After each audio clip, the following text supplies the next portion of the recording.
ಏನಾದ್ರೂ ಹೊತ್ಕೋಬೇಕಂದ್ರೆ ಆ ದಿವಸಗಳಲ್ಲಿ ಕ್ಯಾಂಡಲ್ ಹಚ್ಕೋಬೇಕಾಗಿತ್ತು. కానీ వాళ్ళ ఇంట్లో ఒక రూల్ ఉండింది ಆದ್ರೂ కాబట్టి అయితే హడ్సన్ టైలర్ చదవాలని చాలా ఆశ.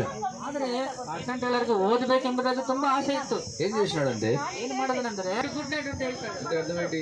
ಅರ್ಥ ಏನು? పండుకోవాలి ఇంట్లో, ಮಲಗಬೇಕು.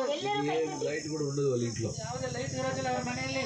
ఏం చేశాడంటే ఇద్దరు కూడా మాట్లాడకూడదు, ఎవరు మాట్లాడకూడదు. అవన్నీ జోబులో చాలా మంచి లెసన్ విలియం కేరీ అనుకుంది. ತುಂಬಾ ಒಳ್ಳೆ ಪಾಠ విలియం కేరీ ಬಗ್ಗೆ. ఎందుకు తెలుసా? విలియం కేరీ అంకుల్ ఎప్పుడైతే తను 6 years ಓಲ್ಡ್ గా ఉంటూ వచ్చినాడో, ಈಗ ನೋಡಿ ವಿಲಿಯಂ ಕೇರಿ 6 ವರ್ಷ ಹುಡುಗನಾಗಿದ್ದಾಗ ಆ ಅಂಕಲ್ ಏನ್ చేస్తూ వచ్చినాడంటే తన పాత ఇంటి నుంచి కొత్త ఇంటికి మారుతూ వచ్చినాడంట. తను ಹಳೆ ಮನೆಯಿಂದ ಹೊಸ ಮನೆಗೆ ಹೋಗಿ ರೂಮ್ ఉంది. ಈಗ ಅಬ್ಬ ನನಗೊಂದು ರೂಮ್ ಇದೆ, ಈ ರೂಮ್ నాకు ఇష్టపడి నేను ಡೆಕೋರೇಟ್ చేసుకోవచ్చు అనుకున్నాడంట. ఈ రూమ్ ನನಗೆ ఇష్ట ಬಂದಂಗೆ ನಾನು అలంకార ಮಾಡ್ಕೋಬಹುದು ಅಂತ ಅನ್ಕೊಂಡಿದ್ದೇನೆ. మనందరికి ఇష్టం కదా మన ఇల్లు మంచిగా నీట్ గా డెకరేట్ చేసుకోవాలని ఇష్టం కదా. ನಮ್ಮೆಲ್ಲರಿಗೂ ಇಷ್ಟ ಅಲ್ವಾ ನಮ್ಮ ರೂಮ್ ಅನ್ನು ನಾವೇ అలంకరించుకోలేదంటే.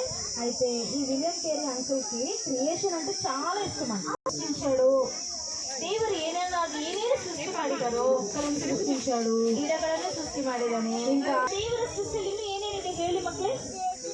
జలరాశులు ఉన్నాయి కదా, ఫిషెస్ కూడా ఉన్నాయి కదా, ఆ మీನು సಹ ಇದೆ ಅಲ್ವಾ?